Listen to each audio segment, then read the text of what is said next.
આજે સ્થાનિક સ્વરાજની ચૂંટણીઓમાં ખેરાલુ નગરપાલિકાની એ ચૂંટણી હતી અને સાથે મારી એક જિલ્લા પંચાયત મલેકપુરની પેટા ચૂંટણી હતી અને 2 તાલુકા પંચાયતની હતી. આપણા દેશના યશસ્વી વડાપ્રધાન માન્ય શ્રી નરેન્દ્રભાઈ મોદી સાહેબના પ્રભાવશાળી અને લોકપ્રિયતાના કારણે ખેરાલુ નગરપાલિકામાં અત્યારે અમારા ભારતીય જનતા પાર્ટીના મેન્ડેટ ઉપર જે 20માંથી જે મિત્રો લડ્યા હતા એમાંથી 13 જણ અને 3 અપક્ષોનું સમર્થન મળી અને અમે 24માંથી 16 નગરસેવકો મારી પેનલમાં સાથે છે, બહુમતીથી જીત્યા છે.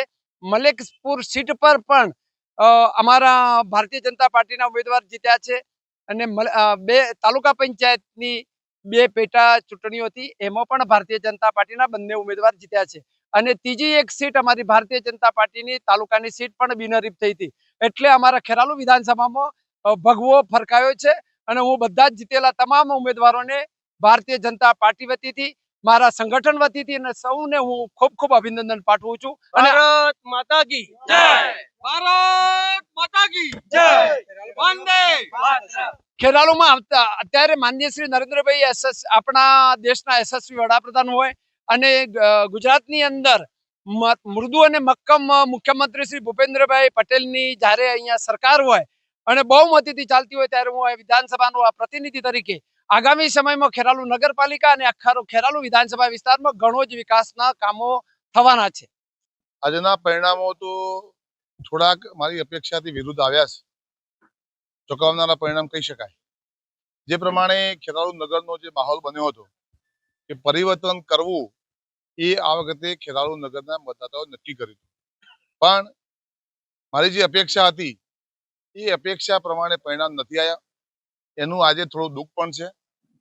કારણ કે પાછલા 15-20 દિવસથી જે પ્રમાણે ચૂંટણીનો માહોલ હતો, ચૂંટણીનું કેમ્પેન ચાલ્યું, પ્રચાર પ્રસાર ચાલ્યો, એમાં ખાસ કરીને વોર્ડ નંબર 1 નંબર, 3 નંબર અને 4 નંબર કોંગ્રેસ પાર્ટીની આખી પેનલો આવે એ પ્રકારનો માહોલ હતો ને એ પ્રકારનું ચૂંટણી તંત્ર ગોઠવાયું હતું.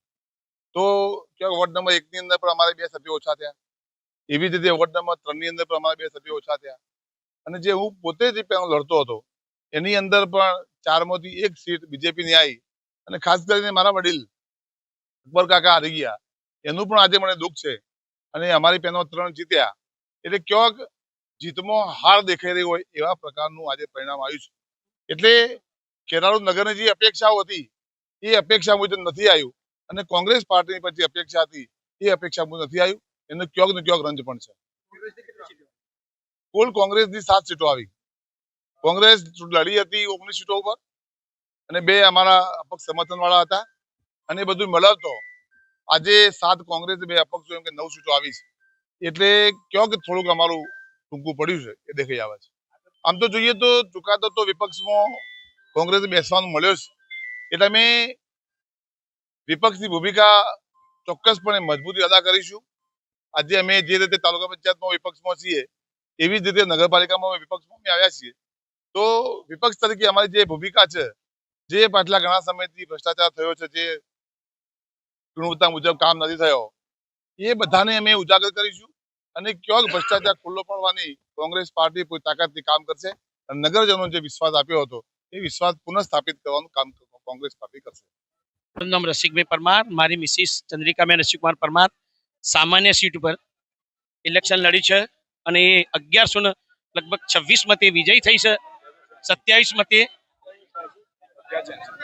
અને આ ઇતિહાસ બનાવ્યો છે કે ભાઈ સામાન્ય સીટ ઉપર એક અનુસૂચિત જાતિની મહિલા ભવ્ય વિજયથી જીતી છે. એ બદલ હું મારો સમગ્ર અનુસૂચિત જાતિ સમાજ અપક્ષમાંથી મારો સમગ્ર પહેલો સૌથી અભિનંદન પાત્ર કોઈ હોય તો મારો અનુસૂચિત જાતિ સમાજ છે.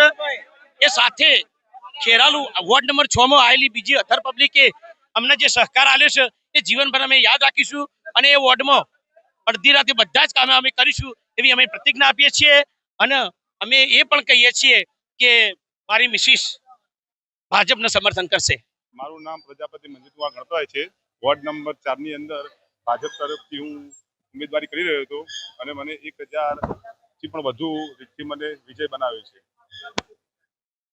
1050 આમાં ભાજપ સરકારે અમને યુવાનને ઉપર એક મોકો આપ્યો છે એના પર હું ખરો ઉતર્યો છું. વિકાસના કામો અમે પહેલા તો ઘરે ઘરે સંપર્ક કરીને જે એમના પર અમારા ઉપર વિશ્વાસ જતાવ્યો છે લોકોને સંપર્ક કરીશું, લોકોની ફરિયાદ સાંભળશું અને અમને એમના સમસ્યાઓનું સોલ્યુશન લાવીશું એવા અમે કામ કરીશું. ભાજપ સરકારે યુવાન ઉપર એક આશ્વાસન આપ્યું હતું એમાં હું ખરો ઉતર્યો છું. હું એમને ખૂબ ખૂબ આભાર માનું છું. 1056 મતે મારો વિજય થયો છે અને સથવારા રાજેન્દ્રકુમાર ડાયાલાલ ભાજપ પક્ષ તરફથી જીતેલો છું. આખી પેનલ લઈને હું પાર્ટીનો સનિષ્ઠ કાર્યકર્તા, પાર્ટીનો વફાદાર સૈનિક છું અને મહામંત્રી તરીકે પણ મારી જવાબદારી હાલ પાર્ટીમાં ચાલુ છે. એટલે આખી પેનલ લઈને હું નીકળ્યો છું એ મને ગર્વ છે. મારી ભાજપના 13 સીટ થઈ અમારા સુધી હાલ 5મા જીતનો યશ અમારા ધારાસભ્ય શ્રી સરદારભાઈ ચૌધરી સાહેબ, અમારા એમપી ભરતસિંહજી ડાભી સાહેબ, અમારા કાર્યાલય અમારા અહીંના ઇન્ચાર્જ હેમંતભાઈ શુક્લ અને વીડી દેસાઈ અને મારા તમામ ભારતીય જનતા પાર્ટીના કાર્યકર્તાઓ અને મારા વોર્ડ નંબર 5ના કાર્યકર્તાઓ, મારો સમાજ. કામગીરી તો આખા ગામમાં હું કોર્પોરેટર નહોતો તો પણ મારા વોર્ડમાં ઘણી બધી કામગીરી કરી છે અને હવે તો હું ડબલ વેગથી કામગીરી કરીશ એવું હું આપને સર્વેને આપણા માધ્યમથી ખાતરી આલું છું.